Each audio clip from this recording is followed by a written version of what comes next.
Thank you for watching, liking, commenting, sharing, and subscribing right now. Without further ado, Todd Friesen. Thank you. Thank you.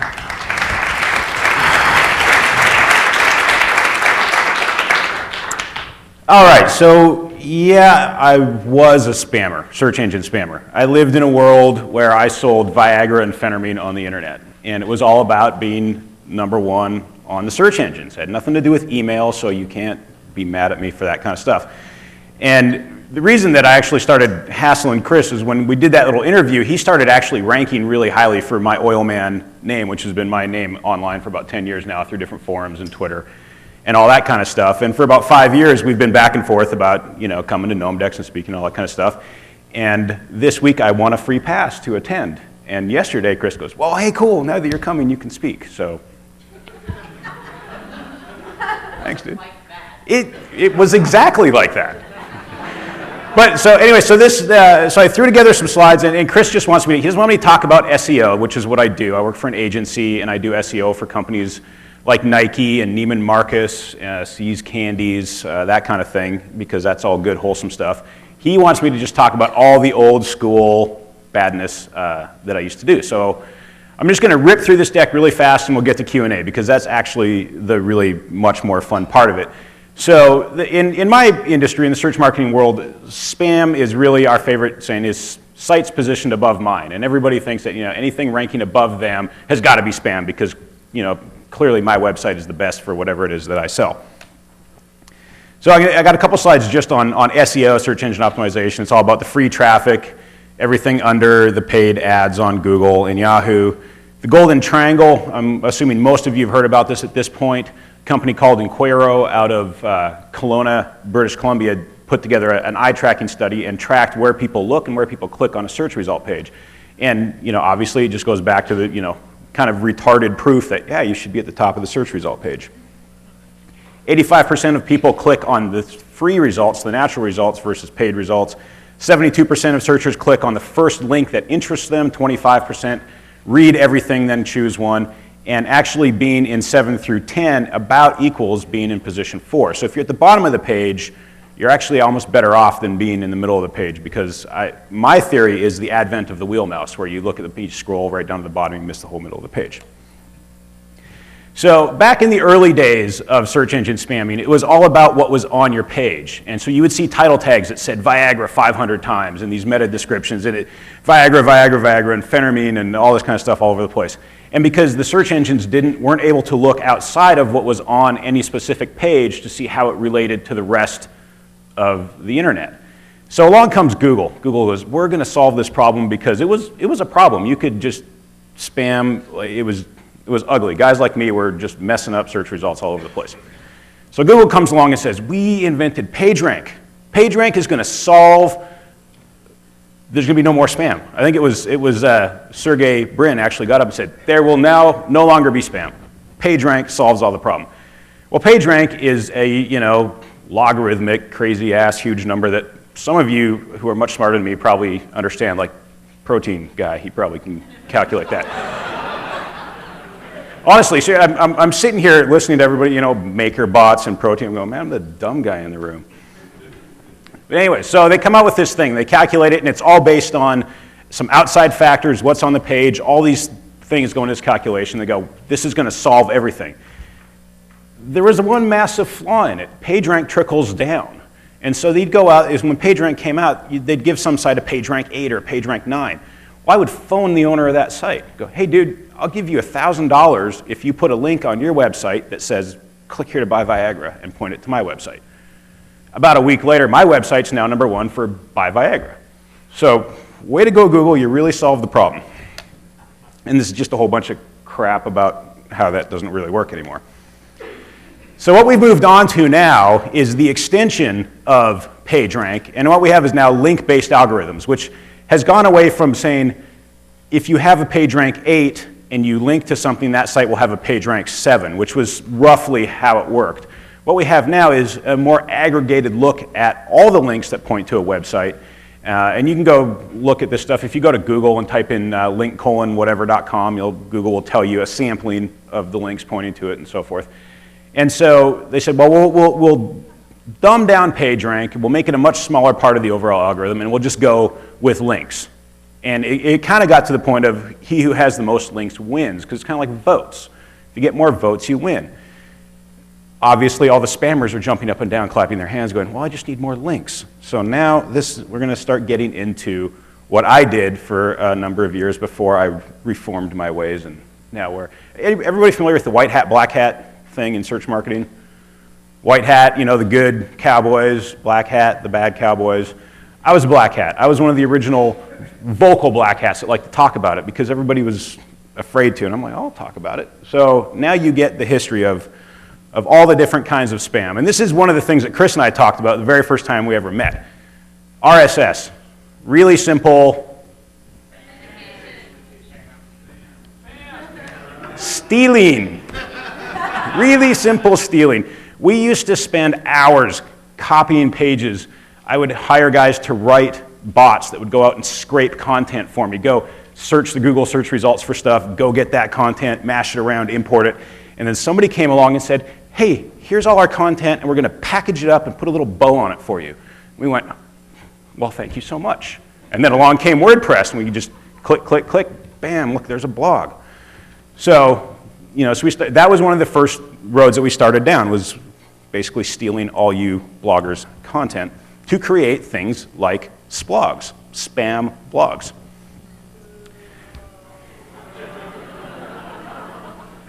Don't do it anymore. This is the part of the talk where I start to get worried because there's a 15-minute break after me, and so most of the time where you would see, and Robert's sitting right here going, dude, that's fucking Fast Company, man. I know you're not. Most of the time where you would see all these fake blogs would be on Blogspot or Blogger or on WordPress.com, places like that. I stumbled across this one just the other day. This is a Buy Viagra Online blog on fastcompany.com. This makes me so proud. So we would do that, and that would all be automated with RSS and sign-up bots, and we called it push-button marketing. You just push a button, go to bed, wake up the next morning, and you would have a bunch of new blogs or a bunch of blog comments or whatever it was. We had all kinds of custom apps for doing this sort of thing. The next one up here is just the straight-up hack or the envelope of cash. There's sometimes stuff that shows up and you just don't understand exactly what's going on, and oftentimes some of this stuff is just simple social engineering of going, dude, here's a bunch of money.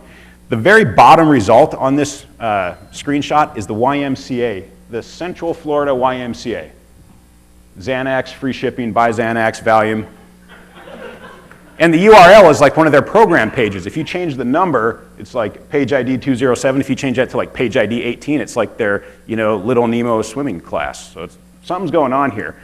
And what happens is if you click that link, you go, the Central Florida YMCA page starts opening. Before anything happens, you get redirected to a pill spam site. So this is either a MySQL injection hack, or somebody knows somebody at the YMCA and said, dude, look, I'll split it with you. Let's just do this thing. And swear to God, that happens. That's the easy one, because you don't need programmers and stuff to pull that one off. You just need some cash. Forum profiles. This is really big actually right now. Google is, I don't know, some of you may have heard Google's launched a new update called the Caffeine Update. And you can go to this sandbox.google.com and play with it and stuff like that. In the pill space, Viagra and Cialis and all that kind of stuff, that's really the big spam frontier at this point. And in the current version of Google, if you go search for Buy Viagra and all that kind of stuff, you're going to see a lot of .edu stuff, student pages and so forth, which was always another thing. I never did this, but I always wanted to. You know, on the back page of almost every college newspaper out there is like, the college I went to was called TLF, 3 lines free, and you could like run little classified ads and stuff like that. You'd run a classified ad in there going, $50 for the login and password to your student page. And then you'd put Viagra stuff on it. And I know guys that do that. You can find ads on Craigslist of guys that are buying student logins for the .edu power of that. So anyway, so you see a lot of .edus right now. In the caffeine update, what you'll see under this one, this is Buy Xanax. Everything in red is just a forum profile. like MaximumPC.com user forum, and the guy signed up with his name is Buy Xanax. And it ranks because it's leeching off the authority of the larger website. And what you'll notice is right above all those red boxes, some guy's got a Buy Xanax YouTube channel that's ranking. Pretty good stuff. And this is the kind of thing that you see. This is a forum profile of a user, and it's just a drive-by, automatically generated, and you keep going. Comment spam. This is probably the one that well, not probably, this is the one I am most guilty of. How many of you had blogs in like 2003, 2004? I'm so sorry. Well, I'll show you where all the loot actually went, and then I'll buy you a beer. Just him, not all of you. Jeez. This was when Google started giving blogs so much authority. There was this tipping point in time where all of a sudden blogs had all kinds of authority, and they were like just the new great thing, and everything was going on. Well, it didn't take long for all of us to latch onto or have tools written that you could just fill out a few boxes, dump in a shitload of proxy server IPs, click go, wake up the next morning, and have 60,000 or 100,000 new backlinks to your website that said, buy Viagra, buy phentermine, buy whatever. And then we always tracked it back through a site that actually had a real address to it, because the email we would get from people was fantastic. We also did guest books, and I'll just do one little story. We did guest books for a long time as well, and did a drive-by guest book spamming. It turned out to be a biker gang's guest book. And I should have saved the email. I lost the email in a colossal hard drive failure, but it was fantastically scary stuff. And then the evolution of comment spam, that still goes on. And I have my own blog now, and I get absolutely pounded. So there is a little bit of justice getting told back out. Probably not. Probably not. But now what you have is real comment spam. I will write an article or whatever, or you write an article, and somebody comes by, and they actually provide you a thoughtful answer. And it makes sense. It adds to the discussion. But you're like, dude, your name is not law firm marketing. Your name is not, what I got in here, Omron Blood Monitor. And first of all, what? Indian News commented on, so that sort of, people are putting more time and effort into it now to actually go, well, if I'm going to spend the time, I want a little credit back. All this stuff is mostly no-follow links now and whatnot because of how WordPress does everything, but this goes on all the time as well. Social spam. You're familiar with, everybody knows dig.com. You're familiar with Plig, the software that you can use to create your own dig website? There's thousands, tens of thousands of websites out there running Plig as a software. There's a little program you can buy. It's like $200. It's called AutoPlig. And you load it up like you do with a comment spamming tool. You click go, and it will create Plig accounts left, right, and center. Drop URLs in, drop usernames. It busts CAPTCHAs. It's fantastic. It's $200. And you can look right here. Powered by Plig. 3 million pages have Powered by Plig on them showing in Google right now. So there's all kinds of links to be had if you want to go down that road. And I was going to show, they have a little video of how the whole thing works, but it's just really long and boring. But if you go to autoplig.com, you can watch it.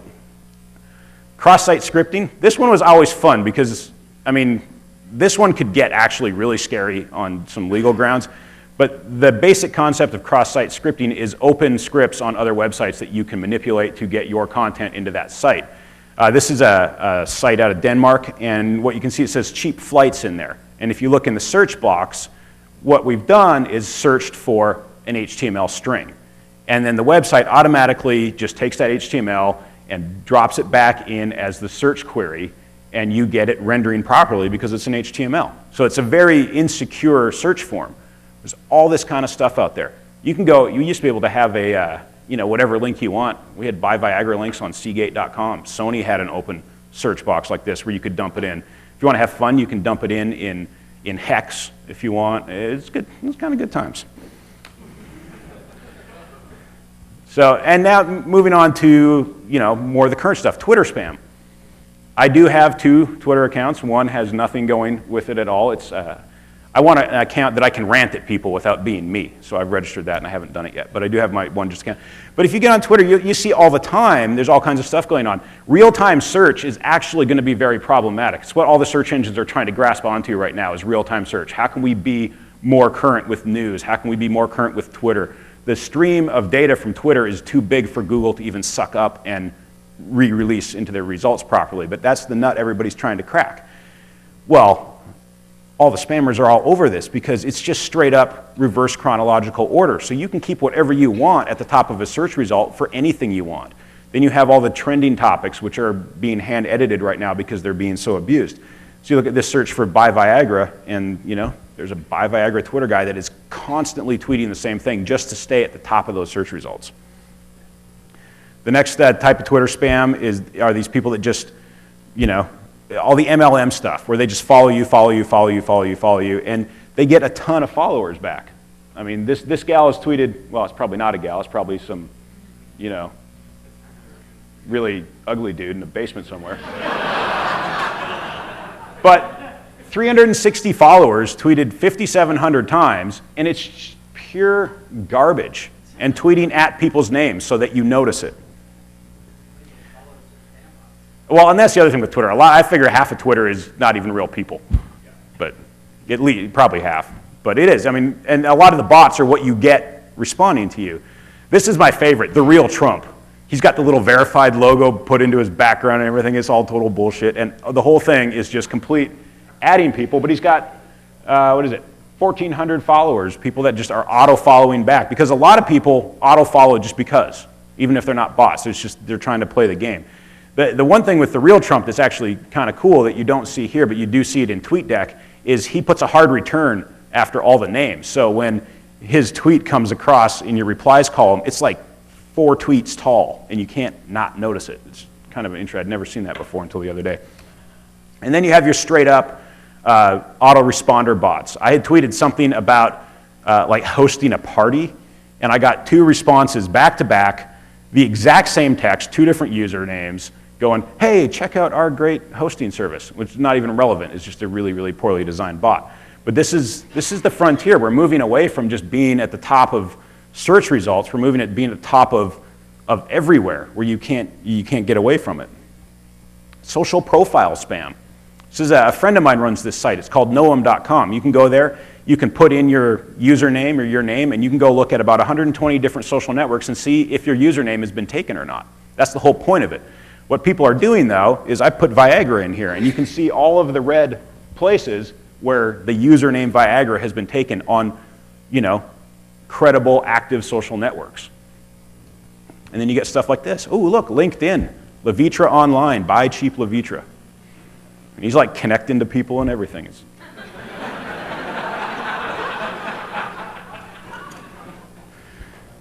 good stuff. But so like, I recommend Noam for, everybody here is very much into the social stuff. I recommend Noam if you want to go get your name. They're actually a really good company and won't let you do the profile spam. The guys that are doing that have their own tools. But you can go, it's fun to just sit at Noam's website and type shit in and see what people are registering. And this is what I'm getting to, the point. All the money that you want for all the pill spamming I did, I actually spent it on that house right there. So it's all gone. Hey, dude. I only got the money if you bought the pills.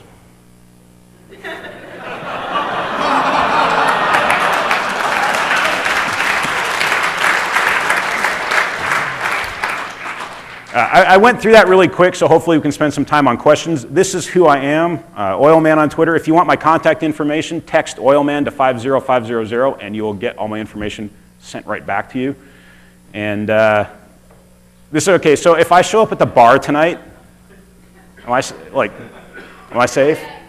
All right. Yeah. So the one question I have is with the Twitter spam, and everybody gets them, like the Britney ones and all those. Mm-hmm. What's the end game for spammers? I mean, what are you going to get if we don't respond to you or you don't tweet to us or anything? What do we get out of it? What do you guys get out of it? Wait, I don't Twitter spam. Yeah, well, I'm not. Don't call me you guys in that question. Now, the end goal of all of this stuff is to get somebody to click through and buy something or convert on something. The Twitter spam is the least effective, but I look at Twitter spam kind of the way I look at email spam. It's a volume game. I mean, the reason you still get penis enlargement emails is because it's still cost effective enough to send that out, and enough people will click through and buy that stuff. So the Twitter spam just falls directly into that just ridiculous volume of traffic to get anything. Because it costs nothing. Yeah, it costs nothing. Go ahead. I'm curious, what do your parents think you do for a living? So when I was, it's actually pretty, my parents knew exactly when I was in the pill game. We actually called it, so in search marketing, you have PPC advertising, which is pay-per-click advertising. In affiliate marketing, PPC stands for pills, porn, and casinos. And those are the three big affiliate networks, and those are where all the money is. So when I initially started selling pills, we didn't have all that comment spam. So we just built websites and interlinked them and bought some links and all that kind of stuff, and nobody was really getting pissed off. And that was fine. And then it's one of those things that actually got more aggressive, and we started doing all that other stuff. And you know, quite honestly, my parents don't really understand what I even do today. And I don't, swear to God, I don't do any of this stuff anymore. I'm a straight up honest search marketer. Probably mostly because the government shut down all the pill stuff, but that's beside the point. They just didn't get it. But they're definitely, there's a lot of discussion that goes on in search about the morals and ethics of commenting on people's blogs. I mean, that's the one that really pisses everybody off the most, is the drive-by, hey, really like your blog, click here to buy Viagra. I mean, that's what it was. The reality is we actually did, and this isn't a cop-out, we actually scrubbed our list to try and only hit dead blogs. So if we go back and it was gone, you're off our list. So we hopefully only pissed you off one time. But no, you're absolutely right to ask those kind of questions. My mom would send me articles about any kind of drug she saw in the newspaper thinking I could go sell that. You know? It's interesting, and I thank you for having the guts to come up and talk to everybody here. But no, it is really interesting. I mean, I think most people in here, I would imagine, wouldn't fall for spam typically. No. But our parents do, and obviously it's mainly older people, I assume, or perhaps young and naive people, I don't know, but I would assume it's probably older people that tend to fall for this stuff. I mean, spam exists because, as you said, people are still making money from it. So sure. My question is, as part of your community service, what have you done to educate people? I mean, as I said, you're talking to us right now, and we all understand this. But outside of this room, what are you doing to help educate people? Ronnie Bennett does her elder blogger stuff. She was here, spoke here a year or two ago on sort of more about UI for older people or sure. visually impaired people or whatever.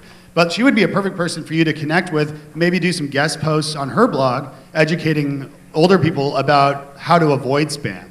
Sure. What are you doing for community service? I talk at a lot of conferences. I talk about this kind of stuff, not as so, aggressively as I did today. It's usually stuff that, and a lot of this stuff doesn't actually work anymore. The comment spam is still out there. It's not really effective.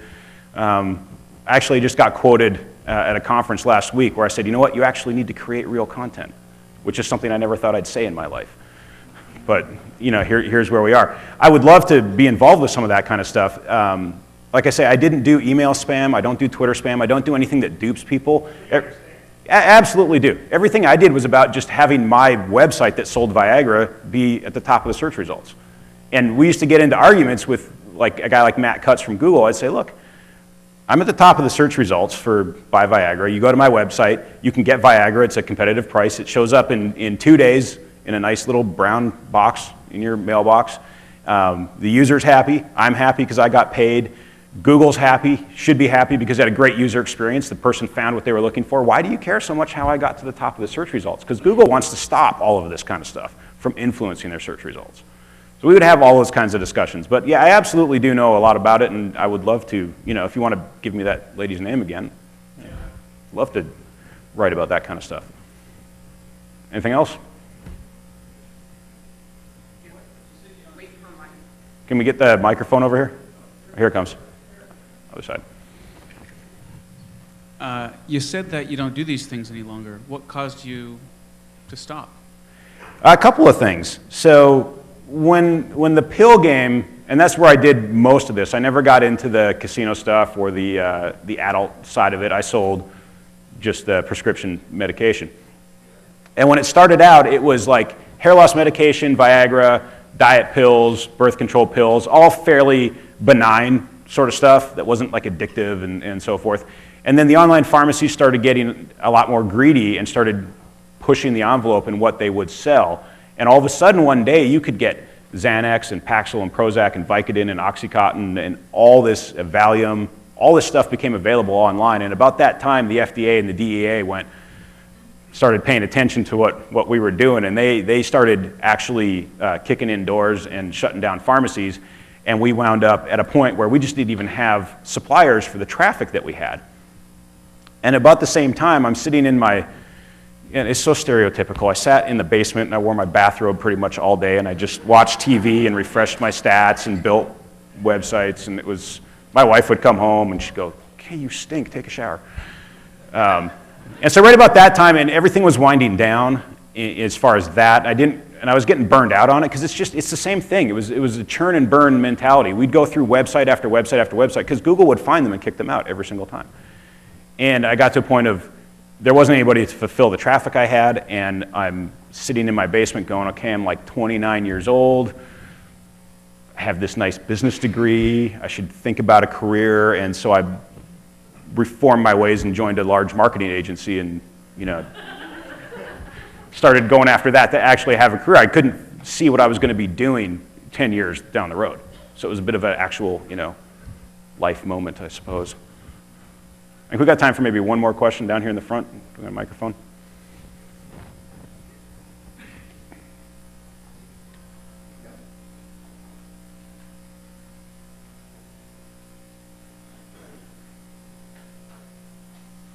So someone already asked about, say, charity and like reform and that sort of thing. Did you ever think of doing what some, offline criminals have done, which is actually make a career out of using the skills that you used to spam to teach people how to fight spam instead of going to a marketing agency?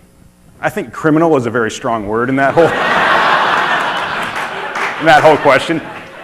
I have been invited to Google, Yahoo, and Bing on a regular basis, where we do talk about how the algorithm works and what's going on, what's working, what's not. And I'll be honest, I'm not entirely forthcoming with everything, because when it comes to the spam kind of stuff, absolutely. So look, you guys, because it's just not good search results a lot of the time. But when it comes to like just the pure SEO techniques that I'm using for my legitimate clients, we keep that stuff a little bit more close to the chest. But as far as cleaning up spam, yeah, I help the engines with that whenever they ask. I think we're out of time. Oh, one more? Do we even want to see the friend feed up there? No, the friend feed's blocked. All the attendees here, the friend feed's blocked for some reason. Oh. Oh, really? Yeah. Can't you blow in a phone call?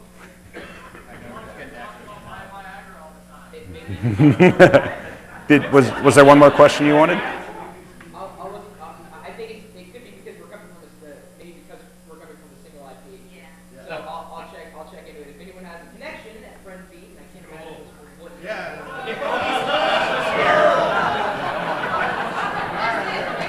I gotta say, I love how all of a sudden everybody's mad at Scoble and not me. By